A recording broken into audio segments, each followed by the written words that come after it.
2022, and this is the first order of business for your Committee on Education. Before we start, I want to really frame the thought process for this year, and I want to ask the question, how much do we truly value our public education system? How much do we value our teachers? What is the value we place on our principals? What is the value we place on our keiki? And to me, that value should be extremely high, and that is because we know that public education intersects with all facets of our society. And the legislature over the past years, I believe, has demonstrated that value, and it is my hope that we will continue to articulate that through the policy prescriptions that we consider and ultimately pass. Having said that, we have with us today the Department of Education, led by our interim superintendent, Keith Hayashi, who is going to really provide a status update as to where we are, what are some of the challenges that we've had recently, what are some of the solutions that have been discovered as we go through this, we continue to go through, I should say, this pandemic, and we look forward to having a robust conversation with you. And members, we will have a Q&A after the presentation by the Department of Education, and if you have a question, please indicate that in the chat function. With that, I turn it over to you, Superintendent Hayashi. Good afternoon, Chair Woodson, Vice Chair Capello, and representatives. Interim Superintendent Keith Hayashi. Thank you for the opportunity to share the Department of Education's COVID-related updates. With me today is Deputy Superintendent Phyllis Unibasami and our Assistant Superintendents, who will be available to answer questions committee members may have following this presentation. To start, here are a few data points regarding the department's students and staff, which you're all familiar with. I would like to point your attention to the percentages at the bottom of the slide. Our economically disadvantaged student population has been steadily increasing and currently stands at more than 50%. Prior to the pandemic, it was 47%. Our special education and special needs student population has also slightly increased to 13%. Thus, more resources are necessary due to the increased need for student support. Fortunately, the department received federal elementary and secondary school emergency relief, or ESSER funds, to provide resources to mitigate the impact of COVID-19 on our public education system. On December 16, 2021, the department presented its ESSER educational plan to the Board of Education. The plan includes 3 focus areas: health and safety, social-emotional learning, and accelerated learning. The department will use 17 metrics across these focus areas to formatively assess progress.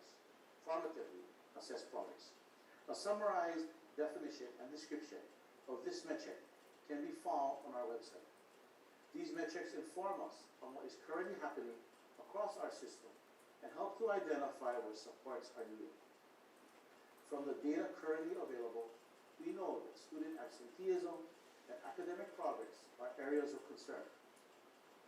The ESSER educational plan identifies strategies to re-engage students in their learning. As data become available, the department plans to analyze information on student participation and effectiveness related to such strategies as personalized learning, high interest engagement, tutoring, summer learning and enrichment, and after-school programs. There is no doubt that COVID-19 has negatively impacted student engagement and student learning. The Strive High results last school year provide evidence of this.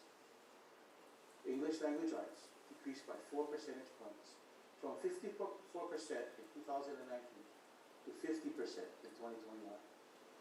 The statewide assessment was disrupted by the onset of COVID-19 in spring 2020, so results are not reported for 2020. Math decreased by 11 percentage points from 2019 to 2021, and science decreased by 9 percentage points over the same time period. The achievement gaps in English language arts and math between disadvantaged and non-disadvantaged students remained steady at 34 and 27 points respectively. The percentage of English learner students on track to English language proficiency dropped 10 percentage points from 36% in school year 2019-2020 to 26% in school year 2020-2021. Ninth grade promotion rates dropped 8 percentage points from 93% for school year 2019-2020 to 85% last school year. The impact of this may result in lower graduation rate in 2024. The percentage of 12th graders who completed a career technical education or CTE program of study continued to increase. The graduation rate also continued to increase. The on-time graduation rate for the class of 2020 is 86%. Strive High reporting on graduation rates lagged by a year. So this graduation rate is not the class that graduated for 2021. While the class of 2020 saw the highest rate of graduates, it also saw its largest decrease in the percentage of students enrolling in post-secondary education in the fall, dropping 5 percentage points to 50%. Prior to 2020, the college going rate remained steady at 55%. It is important to note that fall 2020, when these results were captured, was the first pandemic impacted, pandemic impacted in the fall. The pandemic has not only impacted student academic performance, it's also impacting the social and emotional well-being of our students. Because the department recognizes the importance of students' social and emotional well-being, we prioritize social and emotional learning, or SEL, as a critical component of student learning. Our schools are providing students from grade 3 through 12 the opportunity to share their perception on their own SEL competencies and skills to the administration of an SEL assessment. The results displayed on this slide are from our fall administration. Schools are in the process of administering a winter survey and will complete another in the spring.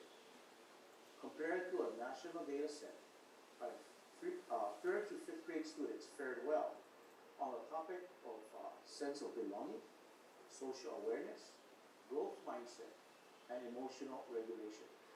The areas that fell below the national average is grit, which is how well students are able to persevere through setbacks to achieve important long-term goals. For our 6th to 12th grade students, emotion regulation fared higher than the national comparison. Where older students express the most need were in the areas of social awareness, grit, growth mindset, sense of belonging, and self-efficacy. For students below 3rd grade, teachers complete a teacher perception survey on how they perceive their students' SEL skills. The SEL topic for the K-2 teacher survey shows higher favorability for emotional regulation and social awareness, with less favorability in the areas of grit, self-efficacy, and self-management. Schools use this data to support students who may need additional help and promote school-wide improvement practices. As an example, in response to its SEL survey results, Roosevelt High School increased passing time for students and teachers to have more interaction and prep time.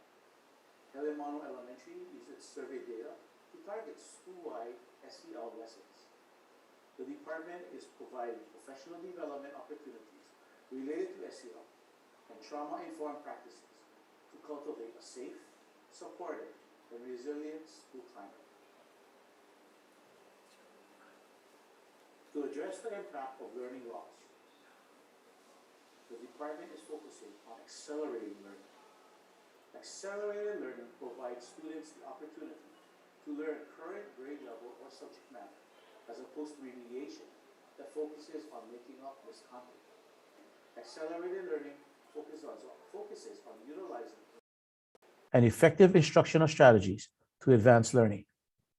Each strategy listed on the slide is key to the success of accelerated learning, beginning with in-person learning and students attending school.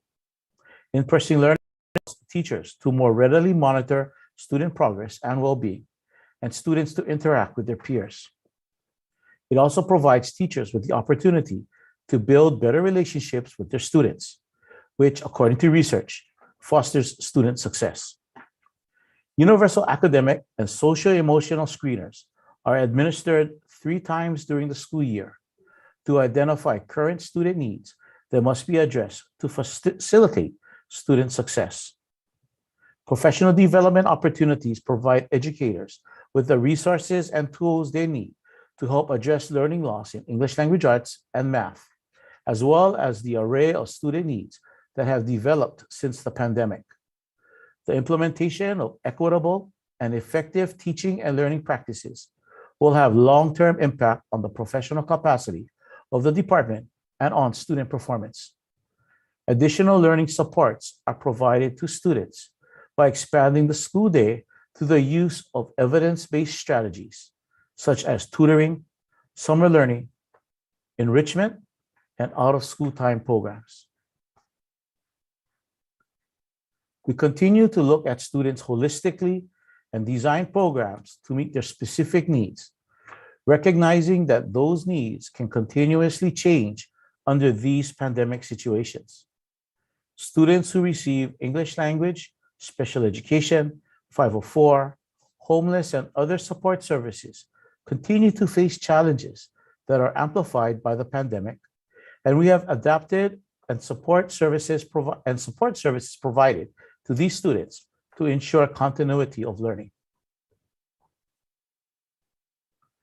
The department currently offers school-based testing in partnership with the Department of Health via 2 federally funded programs: Operation Expanded Testing, or OET, and Epidemiology and Laboratory Capacity, or ELC.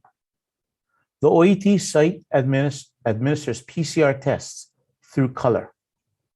The ELC sites administer rapid antigen tests through the National Kidney Foundation for Neighbor Islands, and more recently through CVS for Oahu. An additional rapid testing option is being provided by the Pacific Alliance Against COVID-19, or PAC, for schools in the Nanakuli, Waianae, Honoka'a, and Kohala complexes. We have 174 school-based testing programs in our schools. While there has been interest in Test to Stay, the department has currently paused the implementation of Test to Stay protocols due to the lack of availability of testing supplies for our state. Discussions regarding Test to Stay are ongoing. However, the CDC and Department of Health's recent guidance shortening the required days for isolation and quarantine, thereby allowing students and staff to remain in school or return to school sooner, may render Test to Stay unnecessary. This graphic illustrates how school-level cases show up on the department's COVID case count dashboard. The process begins when parents or guardians report a confirmed or probable case to the school. The school principal or designee then reports the case directly to the State Department of Health via DOH's online reporting system. DOH then sends the department a de-identified report of cases reported for the day. The department's dashboard is updated on weekdays with a 1-day reporting lag. You may have seen in the news that we have recently faced challenges in reporting positive cases on a daily basis on the dashboard. We remain fully committed to the intent of Act 4, which requires school case counts to be published on our website weekly. Prior to the surge of cases, schools started seeing last month with the highly transmissible Omicron variant that there were very few, if any, instances of delayed reporting of cases on our dashboard. To be clear, reporting of cases to the Department of Health and notifications to families and close contacts was never compromised. Schools have been prioritizing the immediate identification and notification of close contacts to keep campuses safe. We have been assessing our reporting procedures to ensure more accurate reporting. Our intention has never been to mislead our stakeholders and the public, and we are working quickly to rectify this situation. The department currently reports probable and confirmed cases as positive cases. Probable cases are individuals with COVID-like symptoms and known exposure, but have not yet been confirmed. Confirmed cases are individuals who either received a positive diagnostic test result, have been diagnosed by a licensed health provider, or have been identified by DOH as confirmed. We report data on students, staff, and contracted service providers in the department's schools, complex areas, and state offices. In partnership with the Department of Health, our schools have hosted 535 vaccination clinics between May 2021 and January 11th. Through these school-based vaccination events, 31,375 doses have been administered to students 12 and older, staff, and family and community members. In addition, 13,703 doses have been administered to students aged 5 to 11. Our vaccination clinics are staffed by medical personnel from a health provider. Our schools and complex areas also work closely with community-based vaccination clinics to provide access to vaccinations for students and families. As of January 11th, 91% of the department's salaried employees are vaccinated. As of January 10th, the department has begun collecting and verifying COVID-19 booster vaccination data through its HR, or Human Resources electronic system. While COVID-19 boosters are not required at this time to be considered fully vaccinated, this information does impact recommended quarantine periods for individuals who test positive or who have been in close contact. We do not collect data on student COVID-19 vaccination, as this is not required for enrollment in our schools. Student vaccination information is only collected for activities in which vaccination is required, such as athletics. Thank you for the opportunity to provide important updates for the committee. We appreciate your continued support, which is critical to the success of our public education system. My team and I are standing by for any questions regarding our response to the pandemic. Thank you very much. Thank you, Interim Superintendent Hayashi. Members, starting off, they gave a quick synopsis as to where the department believes that they are. Are there any initial questions? I don't see any questions in the chat.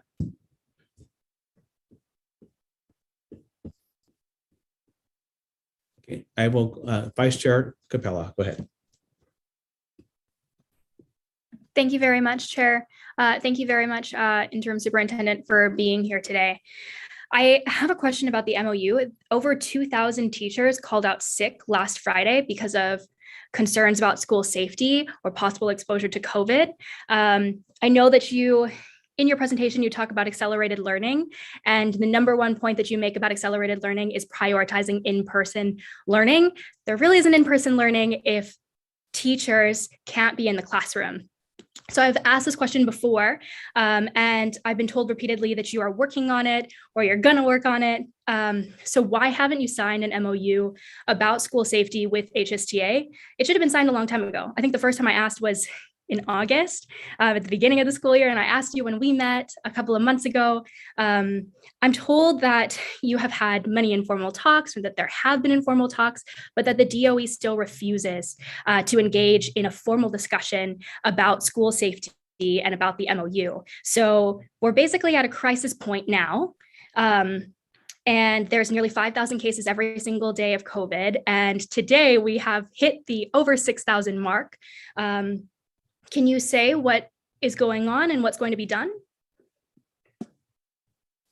Thank you very much for the question, Representative Capello. A couple of things to address. The first it being teacher absences and your question related to the absences. We're continuing to monitor our teacher absences statewide, taking a look at how many requests for substitute teachers were made. The data for the last week shows an average of close to 12% of teachers needed a sub last week, ranging from about 1,700 to 2,100 requests. It's important to note that these absences reflect substitute teacher jobs. The jobs cover more than 250 vacant teacher positions in addition to other categories such as sick leave, personal leave, leave without pay, family leave, and others. The department is very grateful to our teachers who are going above and beyond this challenge to help us where needs are. Our school administrators also are juggling multiple responsibilities, and all of our school level and complex area staff are also helping. As far as substitutes to support these absences, as of January 11th, 2022, the department has a pool of about 3,922 substitute teachers, a slight increase since last month. As far as contingencies and working together with our schools, our number one goal, as you shared, is to keep students in school safely.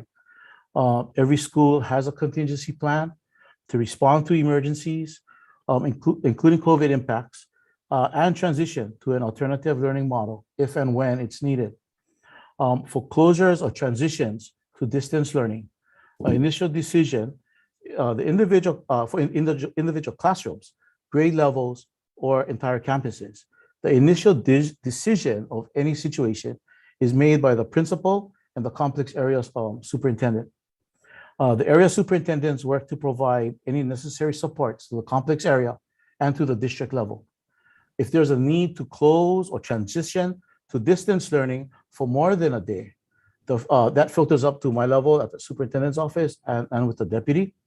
We engage the leadership team, our assistant superintendents, to help troubleshoot and to identify areas that schools would need support in.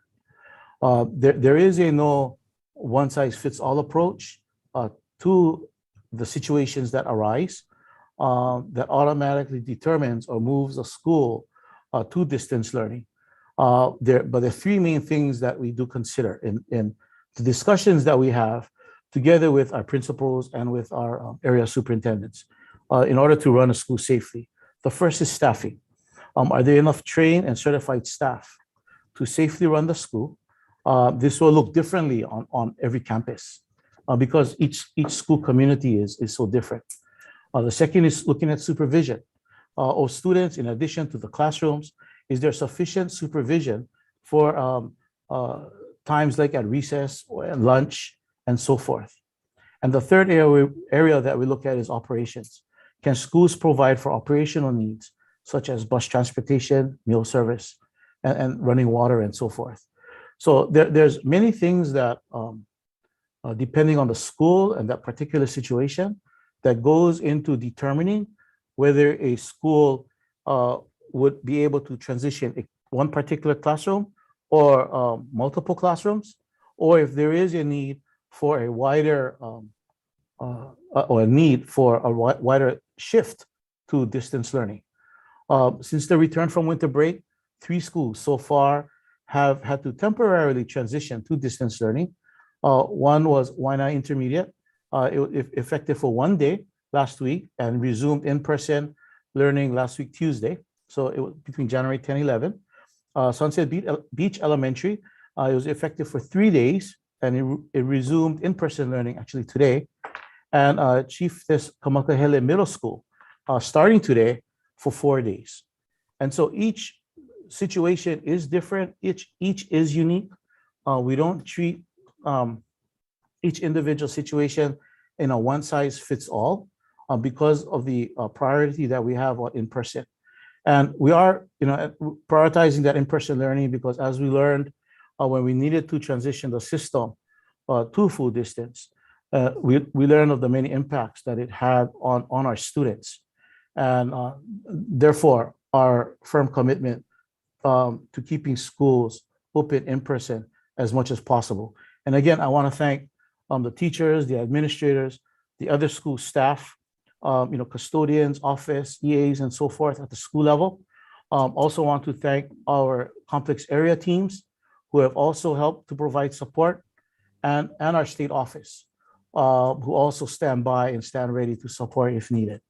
And I think it's all of us, working together that will continue to ensure that we can keep our schools open safely, and that's our focus right now. So thank you very much for the question.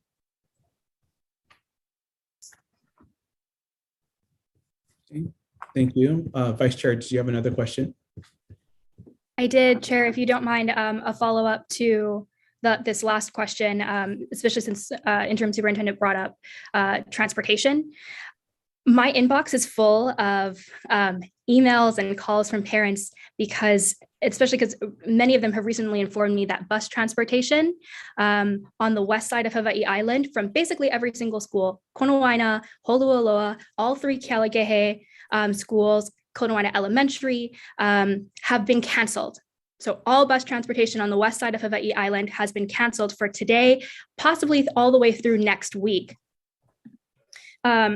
So we also can't prioritize in-person learning if we can't get students to school. And that's an issue for people who live in rural communities like the one that I serve in. So can you speak to that? Is that true? The fact that we have absolutely no buses now?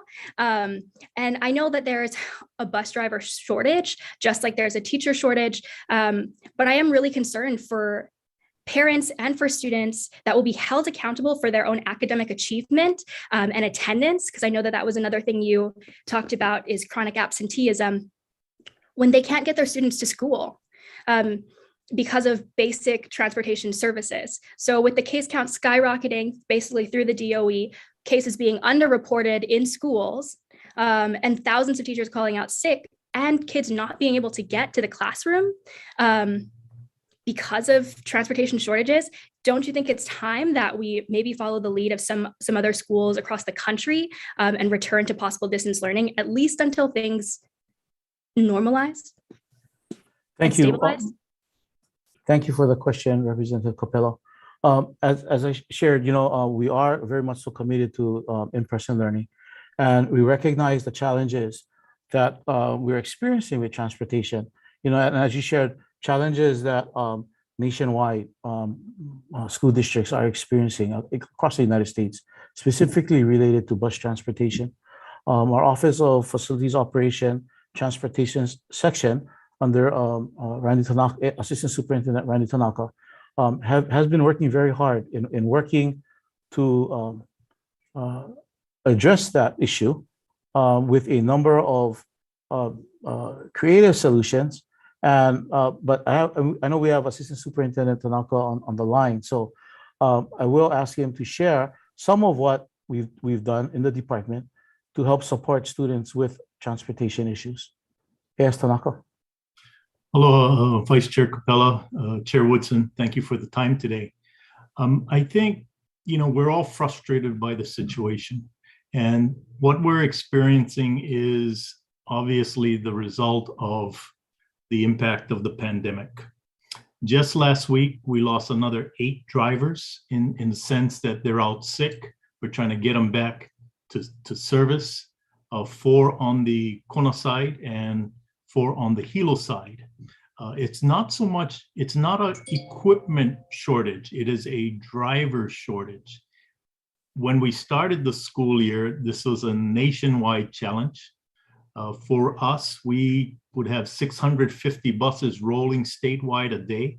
We immediately lost 100 drivers for a number of different reasons. At that point, it wasn't so much illness, but because we were out so long, clearly people have to find a way to make a living, and they chose to step out of the transportation business. So one, we just lost as a natural course of finding another job.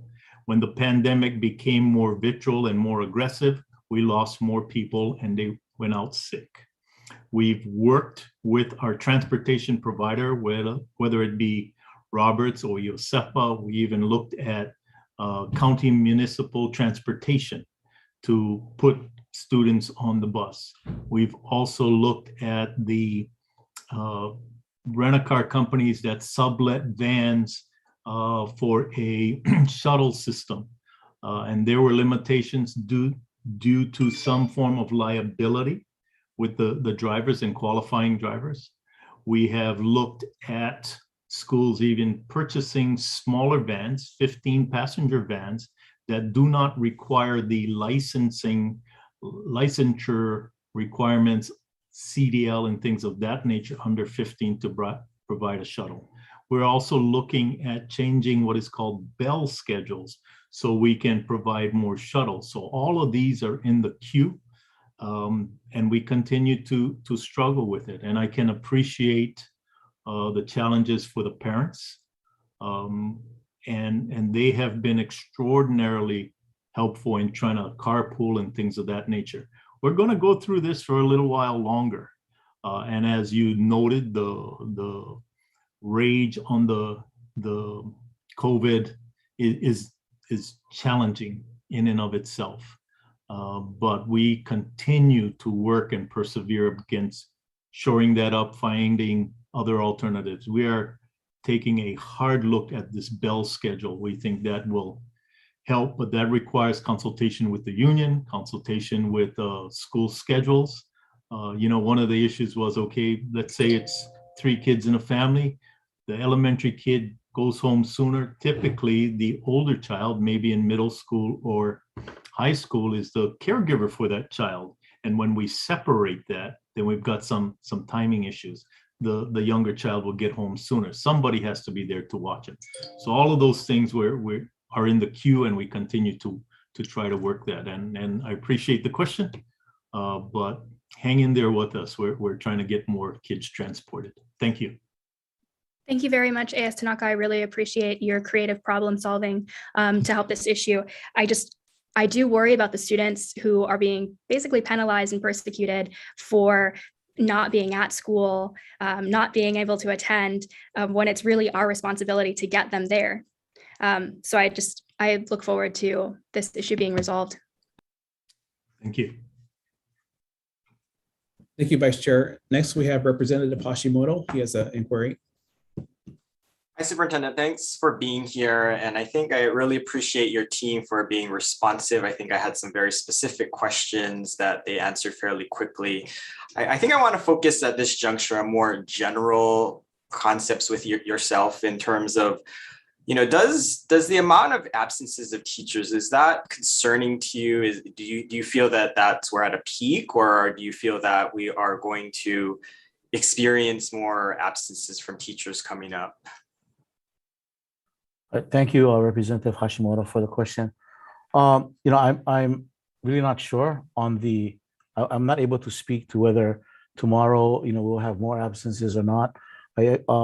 From what we're getting from the field is that some absences are COVID related, some absences are not. As I shared, some may be related to requests for personal leave, sick leave that may not be COVID related, and different types of leave that teachers are entitled to request. As far as on the COVID side, when we do get feedback from teachers, and our administrators, shared with them that it is COVID related, we do follow the Department of Health procedures, and I'm hoping that those numbers don't increase. We are doing our best to provide supports to increase our sub pool, and the Office of Talent Management has also looked at and adjusted the requirements for substitute teachers. I believe now it is a high school diploma that's required, and passing an online substitute course. And we did see, I believe, a small uptick in the number of subs. We're looking for that to increase.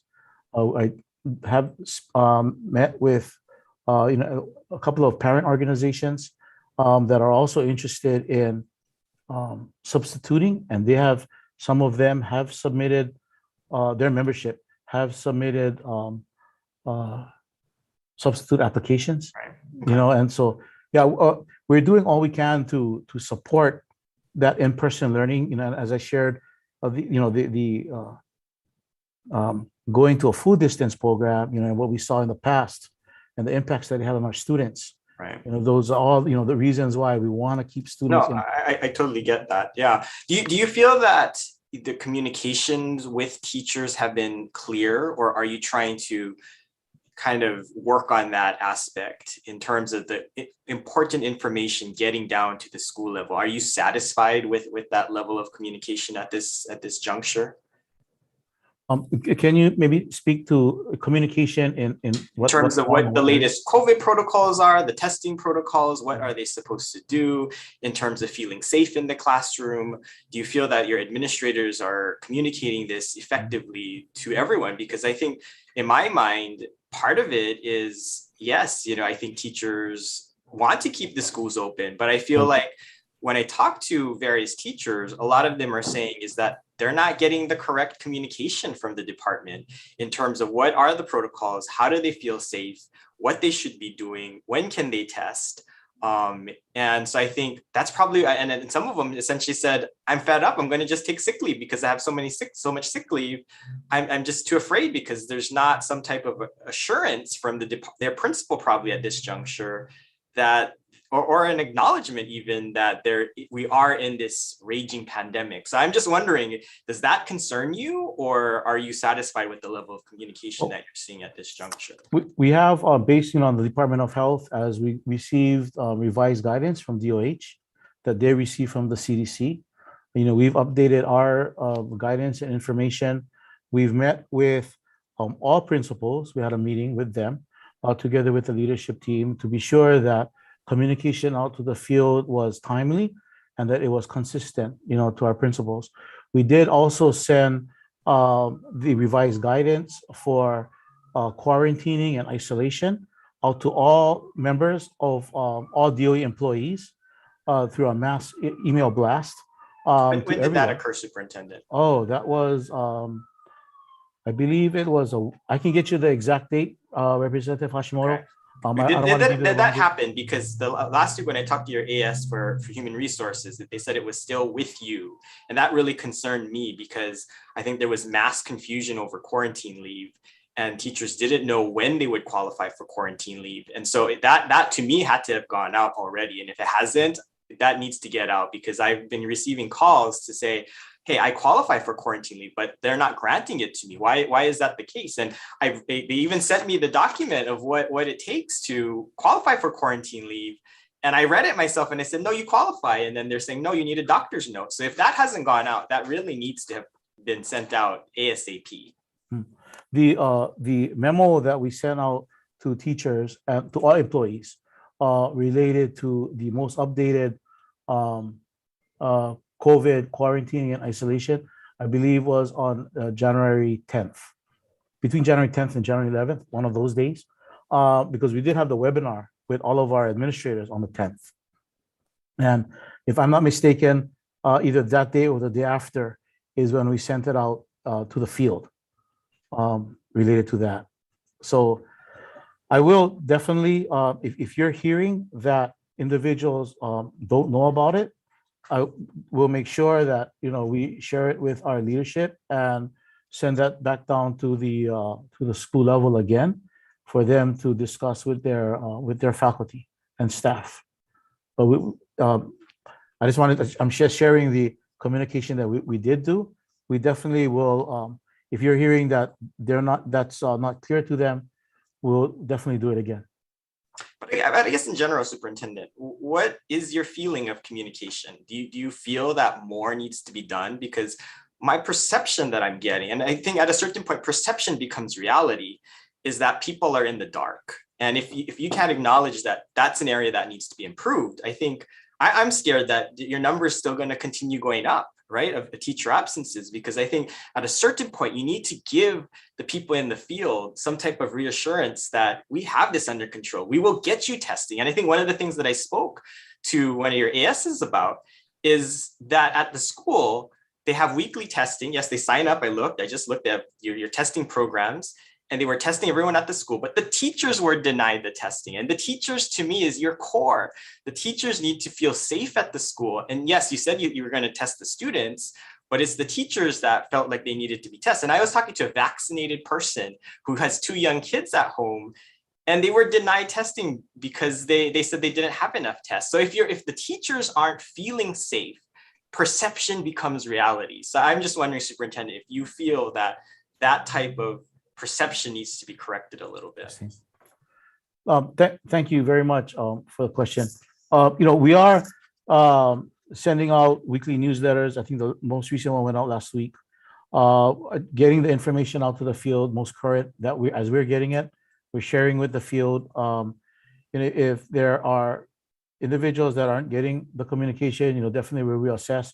We are sending out timely information though to everyone, to all employees through email. We're always looking to improve Representative Hashimoto in different areas. And we'll take a look at how we can continue to improve in our area of communication. Related to testing, definitely important. Deputy Superintendent Unibasami has also been helping to organize the testing related to OET and ELC. So I'm going to ask her to share a little more in depth about that. Deputy. Hello, Representative Hashimoto, Deputy Superintendent. For the testing program and the way that we are able to get tests, prioritize testing supplies, is that issue contracts that the Department of Health helps us to secure. One of the caveats for that, those contracts, is that students are prioritized in those contracts, and that comes from the federal, the issuing of the federal allowed uses. As we work with in creating those contracts, we also ask that employees and household members also be prioritized, and we have done that since the very beginning of time. So what's the status right now? Because I would assume if the contractors aren't prioritizing teachers, you got to prioritize that because you have a high number of call outs, right? So are you guys doing anything about making sure that if teachers want to test, and I can understand if they're not vaccinated, that, I think that's another category, but these are teachers who are vaccinated, who followed your policies and feel that there are exposure, you guys have to help them and take care of them. That's my sense. So there again, the requirements for being able to get those tests is that we are attesting that we are prioritizing students first. But isn't there any supplemental funds though that you can prioritize teachers? Yeah, if I can finish, I also want to let you know that we have been working with getting a much more stable stream of testing supplies. That includes over-the-counter, working with DOH, and having multiple streams of testing supplies. As you heard, and you've probably heard in the news, is that testing supplies across the nation are difficult. It's very challenging. We've been trying to secure. Superintendent has been working on increasing the different venues of supplies, and in where we have more flexibility, where it's not stipulated that the students must be prioritized, we are asking for it to be used for our employees. Yeah, so please know that we do think our employees are very important, not only teachers, but also our cafeteria workers, our security aides, the many people who serve in the schools that create safety for our students, custodians. And so all of them are important, and we're trying to increase the number of tests that we can provide to them as we speak. And again, it has to do with access to testing supplies. And number two is being allowed to use the test for more than prioritizing just students. Thank you. Okay. I kind of get what you're saying, but I think, and Chair, this is my last statement. I think it doesn't sound though like it's kind of an afterthought in my mind. It sounds like I think you really need to rethink the priority levels. I think if you need to find other sources of funds, I think you just need to do that so you don't have to follow these guidelines. But I think it's definitely a priority. And I'll leave it at that. No, Superintendent, I think you have an incredibly difficult job. I think you're in a incredibly difficult situation, but I think I want to advocate for you to make sure that you can have teachers in the classroom. And I just want to share what I'm hearing. And so hopefully that we can get better. So thank you for being here today. Thank you very much. Thank you, Representative. I think Representative Hashimoto is just communicating, what our community members are explaining to us. And sometimes we have a different vantage point. And so we just ask humbly, Superintendent, that you continue to think about ways in which we can improve some of these vertical lines of communication. The testing situation is most certainly difficult, but at least if we can communicate with the parents, the teachers, as to what the status is, then that would be beneficial, I think, for everyone. Moving on, Majority Leader has a question with regards to accelerated learning programs. Majority Leader, go ahead. Thank you, Chair. Thank you, Superintendent, and to your team. I share the same concerns with my colleagues about the immediate concerns we're facing in the pandemic, but my question is actually looking more towards the future. And I was looking at your slide on accelerated learning. I just want to say to our tech people, I tried to go to the ESSER plan bit.ly link and I'm being blocked out because our cybersecurity is so good. So I just wanted to get some understanding of what our parents can expect for extended learning opportunities, because I don't know if it's accelerated learning as it's so much as just kind of shoring up and bolstering what we know was learning loss. Can you expand on what those opportunities are going to be for summer programs, out of school assistance, and what this is called high dosage tutoring? Thank you very much for the question, Majority Leader. Yes, so accelerated learning, as we're looking at it, is a focus on moving forward from where the student is at. While we recognize that students are challenged where they are coming back from the impacts of the pandemic, rather than looking at a remedial type program where we're going back and covering what may have been that was not covered, what we're looking at is identifying students where they are currently at this point in time, and then providing those opportunities and support and those strategies that help to move students forward. Incorporating those skills and those skills and abilities that would have been covered earlier, but moving it forward. Which accelerated learning also includes providing additional time for students after school and out of school time. Some of those programs currently being utilized, in addition to supporting A+ program, we have REACH, Gear Up. Those federal programs already being utilized. Additionally, we have high dosage tutoring, where schools are leveraging funds that they've been allocated, ESSER funds that they've been allocated to provide opportunities for students who need supports to be able to get them. I'm going to ask also Assistant Superintendent Terry Ushijima to share a little bit about accelerated learning and what her office is doing to help support in those areas. Thank you. Assistant Superintendent Ushijima, please. Aloha, Representative. Sorry, hoping you can hear me all right. We're very concerned about addressing the needs of our students. So this is where it's been very helpful that as a system, we are able to gather how our students are doing using some formative assessment data. So we're looking at the universal screeners for our students in elementary and middle school. And this allows schools, along with the social and emotional learning data, to assess what the needs are for their students and their community. We know that its motivation is really important for students to want to learn. So the enrichment part, the after school fun activities paired with some of those learning opportunities are really important. So these are some of the things that our schools are keeping in mind to help with that. We're also providing professional development opportunities for our teachers in both ELA, math, and other identified areas that might be of need.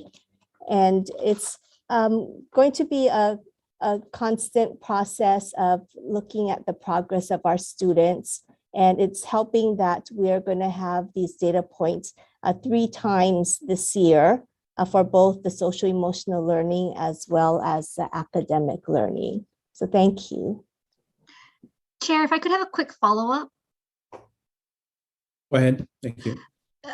Superintendent and Ms. Ushijima, so just for our families as a takeaway, if they want to take advantage of these programs, will it be that they just will get communications from their schools, or how do we communicate to our parents what they can do? Because I remember summer, I think last year, people were paying for summer, and then all of a sudden there was an announcement, okay, summer schools are going to be free, but then the access to those programs may not have been readily available. So is there some kind of rollout and ways in which we know that parents and families will be able to access these programs?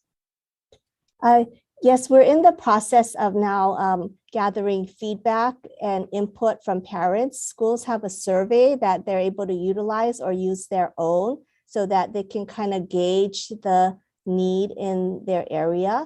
Our hope is that if schools may have fewer needs, in 2 neighboring schools, that they may possibly be able to combine their efforts. But really, we're starting with what the needs are. We are planning to provide a robust array of opportunities, both not just remediation and credit recovery, but really, enrichment, advancement. Last year, we focused heavily on our kindergarten and our students entering kindergarten. We know that the early years are so critical, to their learning. And we're offering this again to all our schools so that they have the opportunity to provide at least 1 class if they have the capacity to do so. And yes, we are planning not to charge for our summer school programs again this year. So the communication will be coming from the schools, and really because ESSER is focused on the most vulnerable learners, those will be the students who are invited first. So, we're going to ask for parents' patience. This summer, we are doing our best to provide as much as we can, but it also depends on the availability of, getting the personnel to support the programs that we want to offer. Thank you, Chair. It doesn't feel like it, but May is probably closer than we think, and the summer is closer than we think. And so parents are already starting to plan, and more advance notice, the better. Thank you, Superintendent, and to your team. Thank you, Chair. Thank you. Thank you, Majority Leader. Next, we have Representative Okimono, who has a question.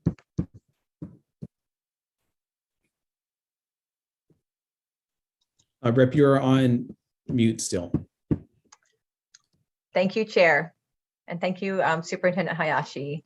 I want to first, thank Chair Woodson for allowing us this info briefing, because I think it's really important as we're now halfway to the school year. I have always been vocal and supportive of the efforts that the department has made in ensuring that our Keiki remain in school. And I know that especially after the break, it's gotten really hard with the teacher shortage. And so please, I would just encourage the school to continue, the department to continue to support keeping our Keiki and teachers safe, but keeping them in school. My question is really more related towards another aspect of, I think, a child's well-being, which is extracurricular activities and sports.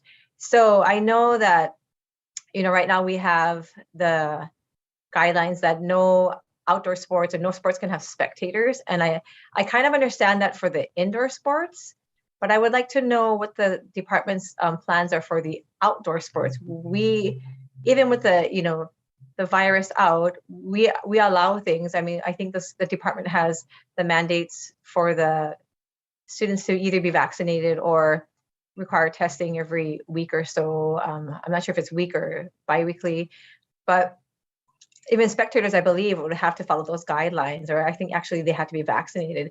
As a parent myself, I would like to see some kind of compromise on common sense when it comes to watching outdoor sports. I don't understand why we're restricted from participating in being spectators in that. I know I'm not the only parent. There are other parents who have expressed their concerns and frustrations. And I think it's really good to encourage, these activities, because that's how we're going to help eventually ward off the virus by promoting healthy living, and extracurricular activities like sports is very important. So what are the plans for the department in addressing that issue?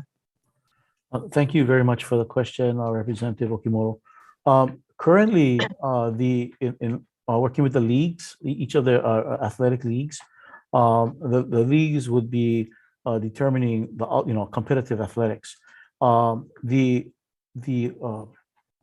goal, as you shared also, is to keep our students in person. And with the increase in COVID numbers with Omicron, the decision was made by leagues to transition temporarily to hold off on spectators, both indoors and I believe outdoors. And so what that does is, we do have spectators that come, and which includes vaccinated but not boosted students also that come and want to watch the athletics. On the egress, they need to come to the campus, enter the campus. Sometimes as they're sitting in the stands, may not be properly practicing various safety protocols. And so to be cautious, especially in this time where the numbers are spiking for extracurricular activities, because we're prioritizing the in-person learning. The concern was that athletics and individuals coming together to view athletics may cause issue with in-person students attending in-person classes. So extracurricular activities, again, being not part of the core curriculum, although very important. I totally agree with you about the importance of athletics and families coming together and friends coming together to support our student athletes. This is a temporary measure that we've put in place just to address this current spike. Definitely, as numbers come down and decrease, the leagues will be getting together, I'm sure, and reassessing, because I do know everyone values the support that they get from parents and families and brothers and sisters, as they're cheering on our student athletes. And especially in Hawaii, how everything is family sports and, getting together. Definitely, I know it wasn't a decision that was made easily. There was a lot of discussion on it. And but to prioritize and ensure in-person learning during school, this was a temporary measure that has been put in place. Again, we will, to be revisited as those numbers come down. Thank you.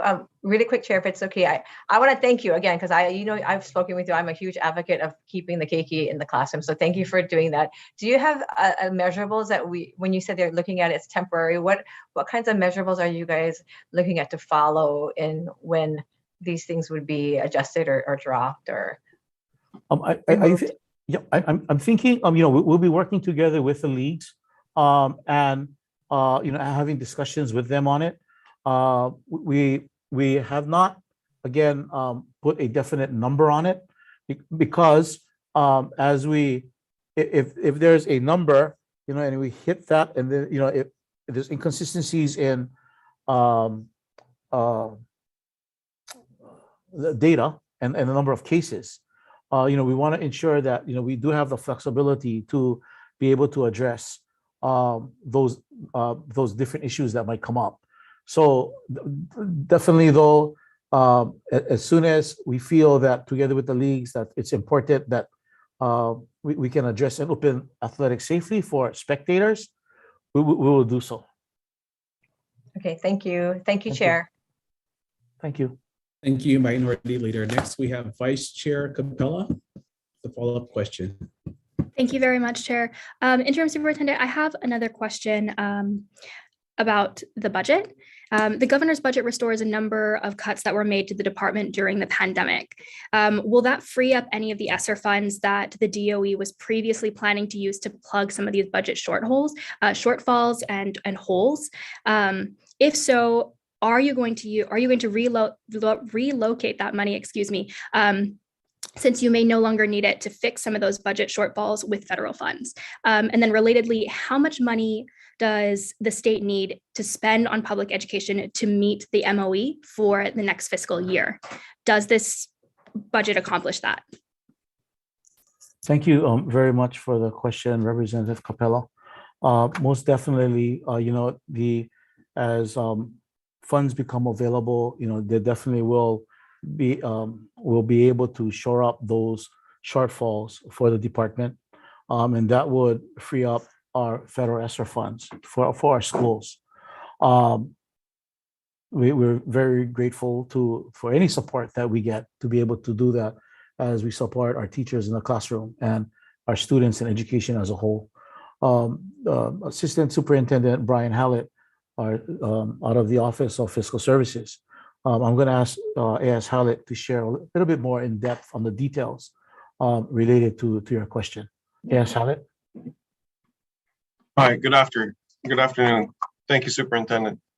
The governor's budget goes a very long way in terms of restoring the department's resources so that the ESSER dollars can in fact be used for the intended purpose of addressing learning loss. The plan is focused on learning loss, social emotional learning, and health and safety. That plan was approved by the Board of Education at their December 16th meeting. Just to briefly summarize the budget request, it does number one priority is restoring foundation for education, $100.2 million. It restores stability for education by restoring general funds for currently federally funded positions that last session were converted to federal funds, $11 million.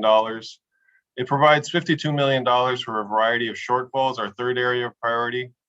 And then fourth area, it goes on to fund a good deal of advancing education opportunities.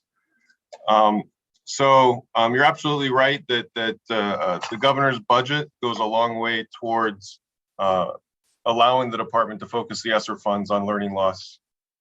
The exact dollar amount that's required in order to meet the memorandum, the maintenance of effort that you referenced, it's a percentage, it's 23% of total spending or the total budget. And that amount will vary depending on the choices that are made over the course of the legislative session. So that's something that Budget and Finance will be taking a lead in, I believe, in terms of helping support that conversation and that calculation, because the department doesn't have visibility for overall spending. I hope that answers your question. Yes, thank you very much, A.S. Hallett. Thank you. Hey, thank you, members. Any other questions? Seeing none at the moment, I have a couple of questions. First, I wanted to follow up with regards to some of the conversation around learning loss. And it was mentioned earlier that rightfully so, there should be a prioritization towards vulnerable learners, vulnerable populations. That is per the guidance issued by the U.S. Department of Education. But more specifically, we know that the data, the research also indicates that with regards to, yes, most certainly closing the achievement gaps amongst peer-to-peer learners, but also learning loss, that takes, in many cases, more often than not, years to make up those deficits, several years. And so I'm wondering from a department standpoint, yes, we need to focus on those populations. I am also increasingly concerned about our high schoolers.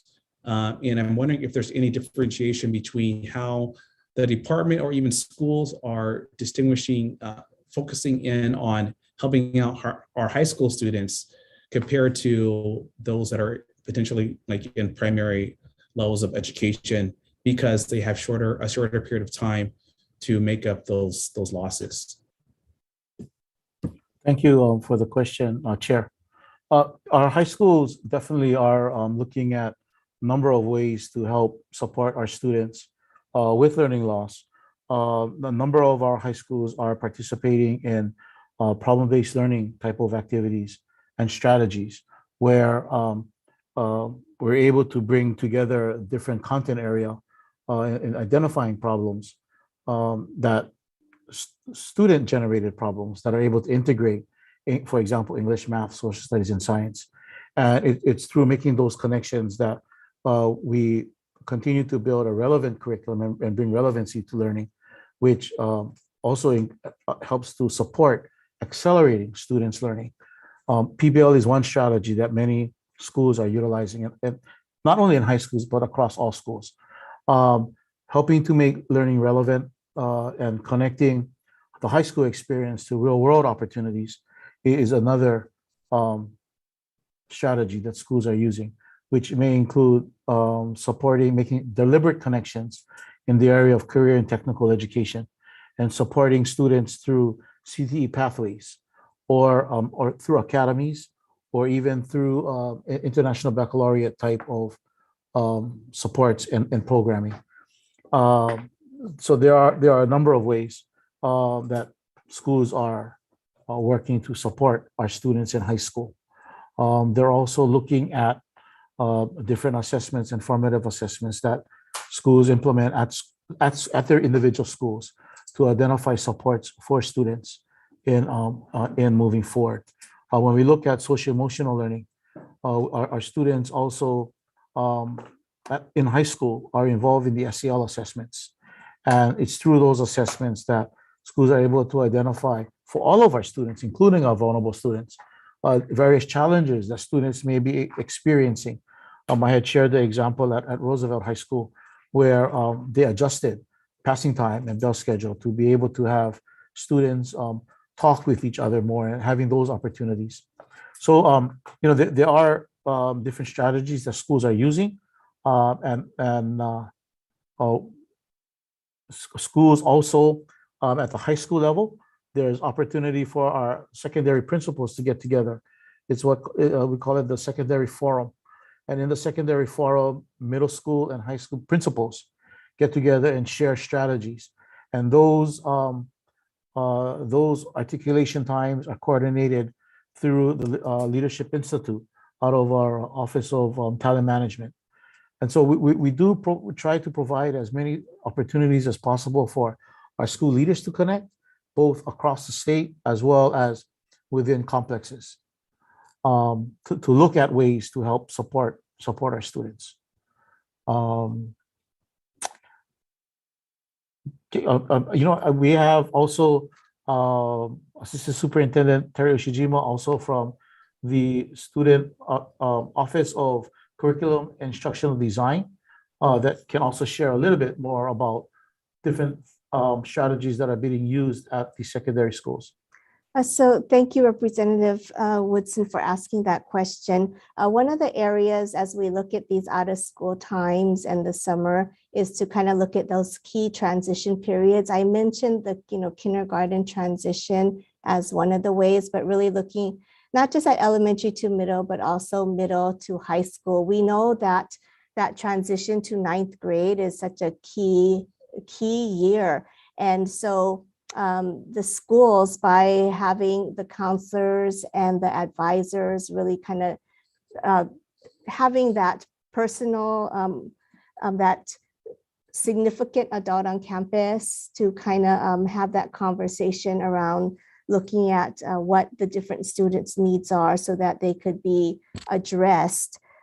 We have been prioritizing seniors and really kind of also monitoring very carefully their progress. We know that they need certain amount of credits. So schools have been working with those who might be short credits on some credit recovery programs to help them gain those. In terms of English language arts, this is something that we are in the initial stages of, and this is part of some of the work that our comprehensive, our CLSD, our Comprehensive Literacy State Development Grant, is looking at disciplinary literacy And so for high school, we kind of expect students to learn how to read, but reading is more than just decoding and basic comprehension. The different discipline areas, the subject areas, there's some special nuances that we want our students to be more adept at as they look at their passion areas and their future aspirations.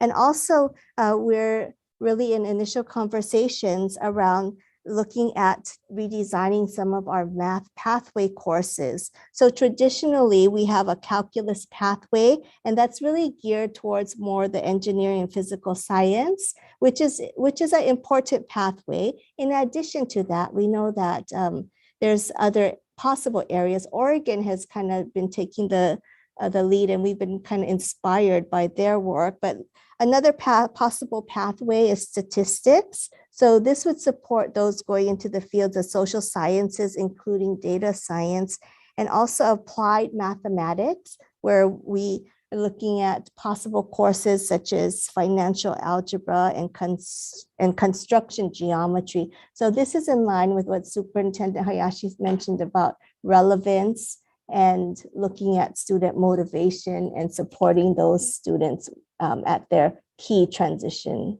periods. Chair, and if I can also expand a little bit also on what A.S. Uchijima shared about in relation to relevance. At the high school level, we are making a concerted effort with our high school principals and through the complex to create a stronger and more deliberate connection between K-12 education, workforce development, workforce readiness, and its impact on our economy in Hawaii. And so what we're saying is that as we prepare our students and create opportunities for them to connect what they aspire to be and what they're passionate about, we can build connections for students to either enter directly into the workforce, enter higher education, and then into the workforce, or through the military. And it's through helping students to identify those areas of interest and their passion and what they aspire to do after high school, that creates connections for them. And how, again, that's important for K-12 education to support workforce development and workforce readiness, particularly in areas in Hawaii that data is showing that there's a need. So, we're able to tell our students that, you apply yourself in school. Here are some opportunities for either certifications or for or certificates before you graduate from high school that you can earn. That helps to motivate students to really understand the importance of K-12 education and how that connects to life after they graduate. And then how we can apply that, align those areas, which then allows our students to find living wage jobs, in emerging sectors in Hawaii, stay home, work in Hawaii, and as having a great, vibrant economy again that goes back to supporting public education. So we are definitely in discussions with our principals and their schools and how we can strengthen our system towards that effort. Thank you. Thank you, Superintendent. And I appreciate the conversation, the broader conversation about how we can move forward with making our public education system more effective, and having robust CTE pathways, educational pathways, is most certainly one of those aspects that you find in high-performing systems. We also not only want to make sure that we have that robustness of offerings, but also that the standards and curricula are in fact internationally rigorous. Per some of that activity, and I know that currently the department is working on recalibrating your CTE standards and also curricula, but there have been a lot of meaningful conversations with respects to industries to make sure that you are properly aligning potentially marketplace need with formalized curriculum. That is, I agree, very important. The other aspect, as you kind of alluded to, is actually meeting kids where they're at. What are kids interested in? And so for that part of the equation, in my mind, yes, speak directly to the students because they have valuable information as to that aspect. But more importantly, speaking to the teachers have historic and other types of relevancy as it relates to looking at not only where students' interests lie now, but where they were in the past, and also provide some insight as to what they see defined as what some of the interests potential will be in the future. And my understanding is, having conversations with some educators, that although they are a part of that process, they have been called more so to rubber stamp the efforts that have already taken place. In my mind, educators in particular should be integrated throughout that process because, again, they bring a lot of value to that overall conversation. My question is that your feeling? Is that your interpretation as to where educators are in that process of redefining, recalibrating CTE offerings? Thank you for the question, Representative Chair Woodson. Currently, the career and technical education is expanding the pathways from 6 to 13, I believe, different various pathways in the state. And those areas have been identified, as you had shared, related to workforce readiness and workforce data in Hawaii. Each of those pathways engage a Pathway Advisory Council, or a PAC. And so the PAC is comprised of teachers, educators in our K-12 high school system, administrator, industry professionals, industry partners within that particular pathway, as well as higher education partners. So it's through that discussion that the Pathway Advisory Council reassesses the standards. There are a number of all of these 13 areas. Each one of the 13 pathways, though, is in a different stage of evolution throughout. Some have not started yet the discussion and the PACs getting together through the plan rollout, and some are in, I believe it's second or third year in reassessing those standards. So it's a tiered stage where, again, the rollout is different so that we can accommodate a plan rollout throughout from 2020 to 2024. So I think, if I'm not mistaken, with COVID and with what that definitely had an impact on the planning and on the approval of the different standards in each of the pathways. So I will definitely check again with Office of Curriculum Instructional Design, specifically our CT area. I have had meetings with all of them, most recently last week. And so we were talking about where we are with the different areas. And so I can follow up with you again on that. And but I believe we are moving forward. We do have teacher input on it. If you're hearing that, if that's not being heard, maybe we can have a discussion on that, and I can help to follow up in those areas. Thank you for that explanation, Superintendent. Thank you. Yes, we'll be touching base with you offline, and we always appreciate that open line of communication that you have with our office.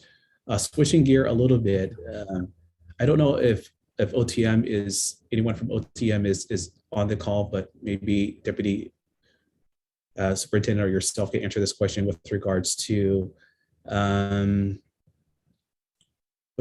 issue of the teacher shortage. And I know that, again, teacher shortage is not something that is unique to Hawaii, nor is it something that is a new issue. This is a long-standing issue, but there is now, again, some clear data as to some effective strategies to help address the teacher shortage issue.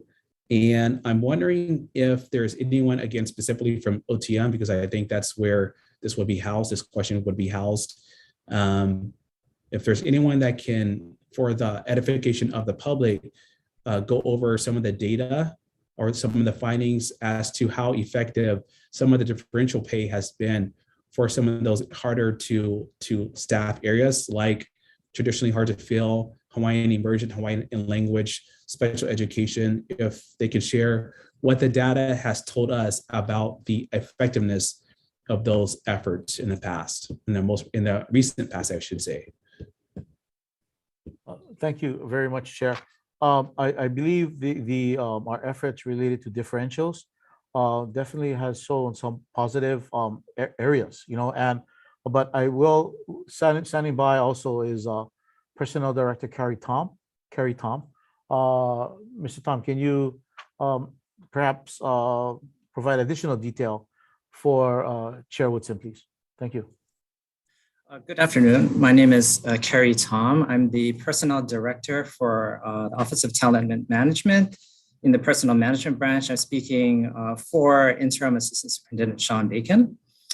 So the teacher shortage differentials were implemented on January 7th of 2020. And we have taken snapshots of the teacher workforce to determine its effectiveness. So our snapshot date is October 1st of every school year. That's how we generally look at workforce readiness in terms of specifically for teachers. As you know, the teacher shortage differentials we're applying in 3 different areas: special education, hard to staff geographic areas, and Hawaiian language immersion program teachers. We found that the teacher differentials were effective. I'll speak first for special education. At the time, I should say now, when the teacher shortage differentials were implemented for special education, we saw a 16% increase in the number of SPED licensed teachers for the special education teacher workforce. And that was between October 1st of 2019 to October 1st of 2020. And then looking at October 1st of 2021, we saw a smaller increase, but teachers were being retained. So we saw about a 2% increase. So we've seen a steady increase for special education in terms of licensed teachers. At the same time, we saw about between 2019 and 2021, about a 45% decrease in the number of unlicensed teachers. We've always had an issue where there were unlicensed special education teachers teaching for us. So we saw an increase again in licensed SPED teachers and a decrease in non-licensed SPED teachers. So it definitely showed an impact there. In terms of hard to staff geographic areas, we saw an increase there as well. Statewide, there was probably a 2% retention increase where teachers had remained in their profession. These are teachers who would qualify for the differential if they were licensed in specific geographic areas. And then for Hawaiian language immersion program individuals, we definitely saw an increase in the number of teachers. We initially had in 2019 about 112 Hawaiian language teachers that were identified, and it increased about 17% to about 132 teachers who qualified for this differential. So we see an increase there as well. And so in that respect, Hawaiian language, we're working with them as well because they have, we're trying to get more of those teachers qualified in this area. If there's any specific questions about the differentials, I can help assist answer, but this is a summary and overview of how the differentials have played out in those 3 areas. Thank you. I just wanted some color to be added to how successful those efforts were or not, and they appear to be successful. I have some data also that suggests they have been wildly successful. So thank you for that information. Because I have you there, Mr. Tom, I wanted to switch in.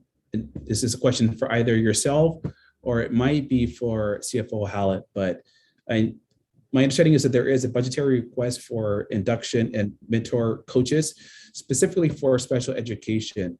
And that's to address some of the shortages statewide.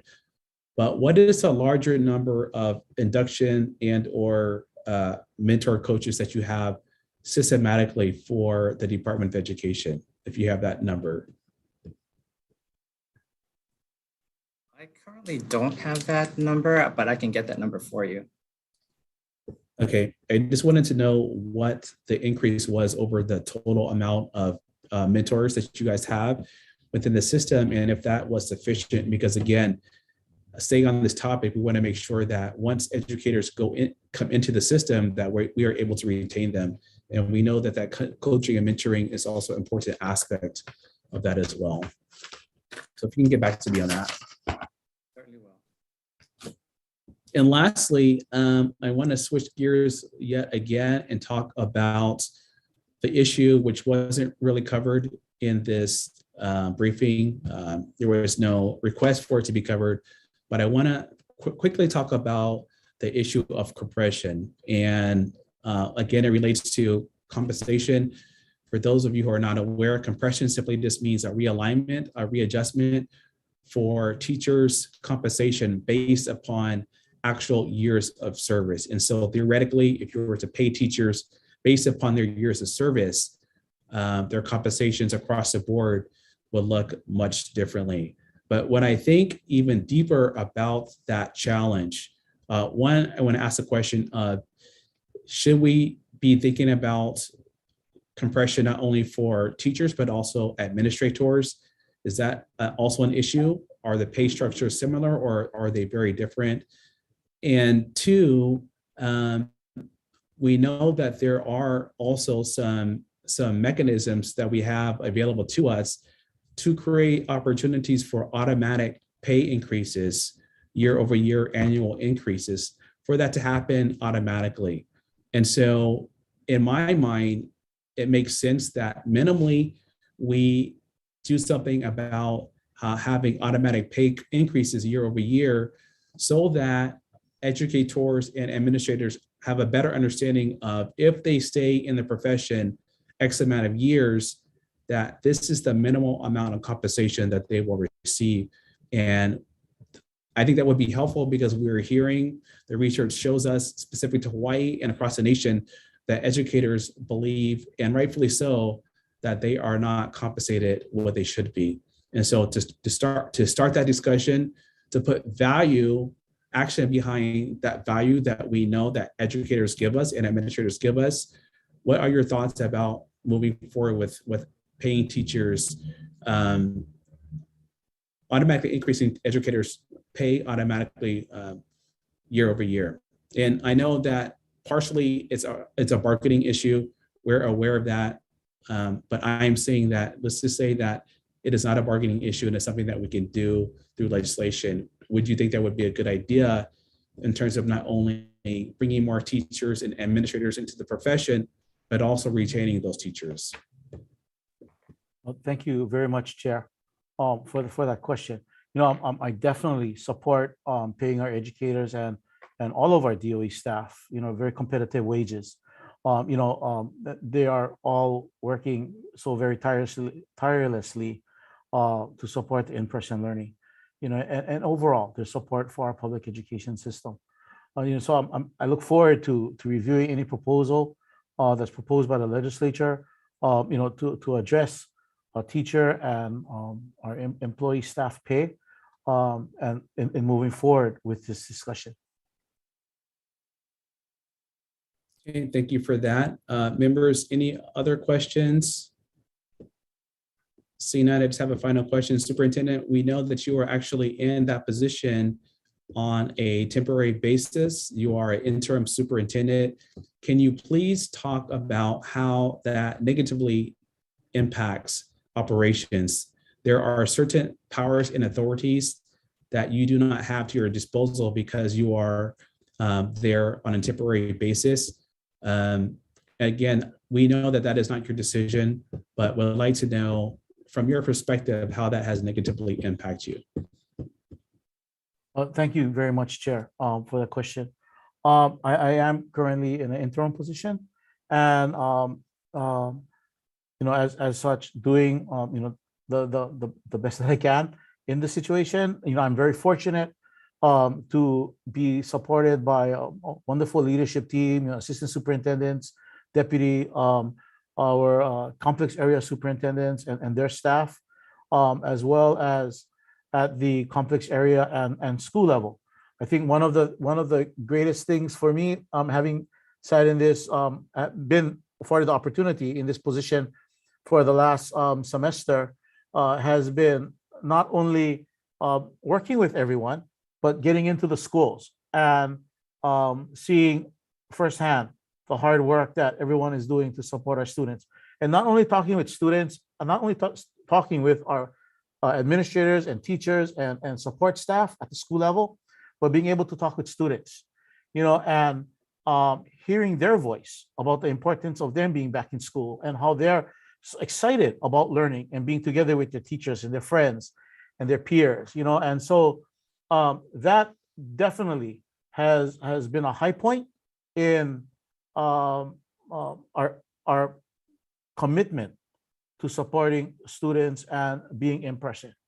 So I'll continue to do the best I can, and with everyone else, and we're very fortunate to have great industry partners that are supporting us, philanthropy, support from the legislature, from the governor and everyone involved, and so I think it's although we're in this pandemic, it's also a very I don't know if exciting is the right word, but it is a very it's a time where I see from where I'm sitting, everyone being responsive to support schools and to support our students. And that is exciting, to bring everyone together in the system, committed to supporting our students and our kids. So with that, I just want to thank everyone for your support as we move forward together to support our students and our state. So thank you very much, Chair.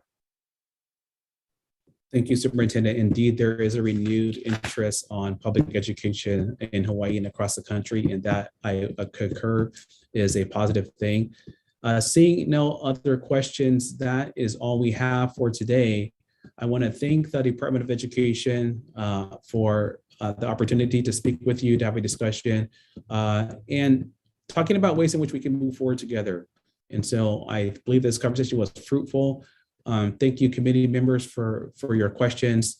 They all are important, and they all, again, collectively help us move in the right directions. As far as the Committee on Education, we will have an additional briefing regarding the Executive Office of Early Learning, Libraries, and Hawaii Teacher Standards Board on this coming Thursday, the 20th. And so look forward to that conversation. Thank you again all for your participation, and I hope you all have a very wonderful and pleasant evening. Aloha. This meeting is adjourned. Thank you. Aloha, everyone.